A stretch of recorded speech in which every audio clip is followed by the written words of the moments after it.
ये है दिल्ली दर्पण। नमस्कार, दिल्ली दर्पण टीवी देख रहे हैं आप। मैं हूं आपके साथ चेतन पाठक। दिल्ली में लगातार हो रही बारिश से नांगलोई वार्ड के कई ब्लॉक जलमग्न हो गए। सड़कें तालाब में तब्दील हो गईं। हालात इतने बदतर कि खुद निगम पार्षद का ही घर पानी से भर गया। इससे नाराज लोगों ने कई घंटों तक सड़क पर बैठकर जल पंचायत की। अगर काम नहीं करोगे जनता जूते मारेगी। 52 साल और 9 महीने से यहाँ रह रहा हूँ और आज तक इतना पानी कभी भी नहीं भरा।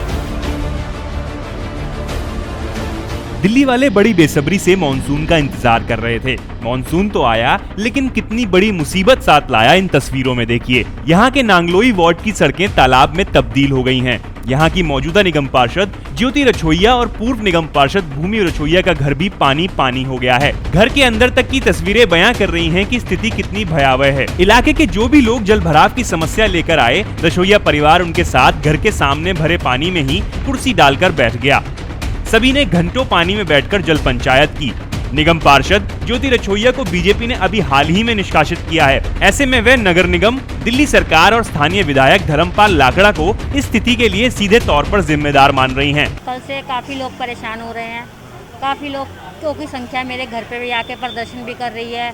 लोग मुझे कह भी रहे हैं काम करने के लिए, लेकिन ये है ना, ये काम मेरा नहीं है, ये काम दिल्ली सरकार का है। दिल्ली सरकार के यहाँ विधायक जी हैं धर्मपाल लाकड़ा जी, वो आज तक क्षेत्र में आके उन्होंने झांका नहीं है। लोग इतनी परेशान हो रही है। कम से कम ये तो वो फ़ोन करके फ़ोन भी तो नहीं उठाते कि फ़ोन तो उठा के कम से कम जनता की सिस्कियाँ सुनी जाएँ। लोग रो रहे हैं कि लोगों के घर के अंदर पानी जा रहा है, बिजली की वायर है, अगर वहाँ से शॉर्ट सर्किट हो जाएगा तो क्या दिक्कत नहीं, कितना परेशान हो जाएगा। बैठने की जगह नहीं है घरों के अंदर, लोग इतने परेशान हो रहे हैं। अब देखो लोग इतने परेशान हो गए, अगर वो हमारे पास नहीं आएंगे तो कहाँ जाएंगे। पहले देखो, अगर वो भी हम जैजा कॉलोनी में हमारा निवास है तो हमारे पास आके बैठे। धर्मपाल लाकड़ा जी तो वहाँ मुल्तान नगर में कोठी बना के बैठे हैं। उनको कोई मतलब नहीं है, जनता रो रही है तो रोती रहे, उन्हें कोई मतलब नहीं है। वो तो अपने नोट छापने के लिए बैठे हैं बस। लेकिन हमें पता है ना कि पब्लिक बेचारी कैसे रो रही है, क्योंकि हम इसी कॉलोनी से, इस क्षेत्र से जीते हुए हैं, तो हमें पता है लोग कैसे तिराई कर रही है। तो हम तो सरकार से यही निवेदन करते हैं, इस पानी को जल्दी से जल्दी निकाला जाए। जो पब्लिक इतनी परेशान हो रही है उनको राहत मिले। ये बहुत ही दुखद बात है और हम जो बातें कर रहे हैं इसलिए कर रहे हैं कि जब तक पानी नहीं जाएगा हम इस पानी में बैठे रहेंगे। जब तक सूख नहीं जाएगा जब तक हम बैठे रहेंगे। और हमारी ज्योति रछोइया जी पार्षद है, पूर्व निगम पार्षद है भूमि रछोइया जी, हम ये चर्चा कर रहे हैं कि दिल्ली सरकार की आंखें कब खुलेंगी। हमारे गरीबों के लोग घरों में पानी भरा हुआ है। हमारे बहुत सारे वो जो जिनके मकान ऊंचे हैं वो तो छत पे भी जाके बैठ गए। ऐसे बहुत सारे हमारे घर हैं जिनकी छत भी नहीं है और पानी भरा हुआ है। कल मैं बी ब्लॉक के अंदर गया था, बी 496 में, 497 में, 492 में, और मैं नीचे गया और मैं गिर गया। मेरे चोट भी लगी है देखने के लिए।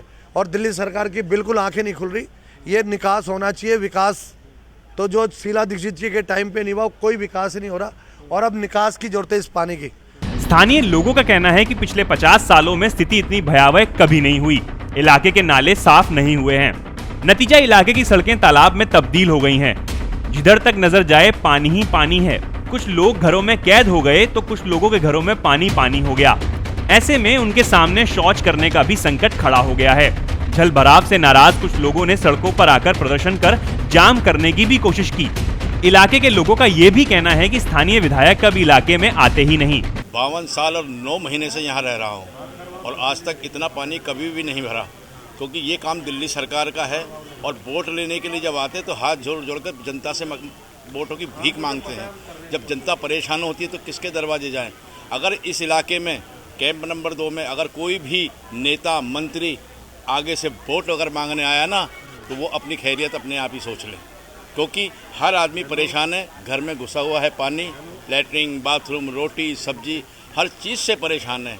अगली बार जब इलेक्शन होने वाले हैं, थोड़े ही दिन ही है इलेक्शन के, कोई ना कोई तो नेता आएगा ही। जब आएगा जब उससे पूछ लेंगे कि आप किस बेस पर यहाँ पर वोट मांगने के लिए आ रहे हैं, क्योंकि यहाँ जनता परेशान है। और दिल्ली का सरकार से हाथ जोड़कर निवेदन है कि इस पानी को जल्दी से जल्दी निकलवाएं। और अगर आपको आगे वोट लेना है तो टट्टी के हिसाब करवा की भी परेशानी कहाँ जाऊँ। ये पानी में टट्टी के हिसाब कहाँ करा, बहुत परेशानी हो रही है। खेतों ये पानी न खड़वाओ ना, ये 2 नंबर कॉलोनी का वोट लेवा की कोई जरूरत को ना, कोई भी कौन देखो कौन वोट देगो? जो परेशान 70 वर्ष का टट्टी की साहब की परेशानी कहाँ जावा में, और पानी को नहीं, सारी मोटर पानी में भरी पड़ी। दिल्ली को विश्व स्तरीय स्मार्ट सिटी बनाने के दावे होते हैं। हर मॉनसून से पहले तैयारियों की बात होती है, लेकिन इसे क्या कहें कि हर बारिश में ये दावे पानी में बह जाते हैं और उसके बाद शुरू होती है जिम्मेदारी और जवाबदेही की जंग। बहरहाल मॉनसून अभी बाकी है और दिल्ली नगर निगम के चुनाव बहुत नजदीक। ऐसे में दिल्ली को जलभराव से राहत मिले या ना मिले, सियासत जरूर देखने को मिलेगी। दिल्ली दर्पण टीवी के लिए पुनीत गुप्ता की रिपोर्ट। लेटेस्ट खबरों के लिए सब्सक्राइब करें हमारा YouTube चैनल या फिर लॉग ऑन करें www.delhidarpantv.com। खबरों की कवरेज और विज्ञापनों के लिए संपर्क करें इस नंबर पर।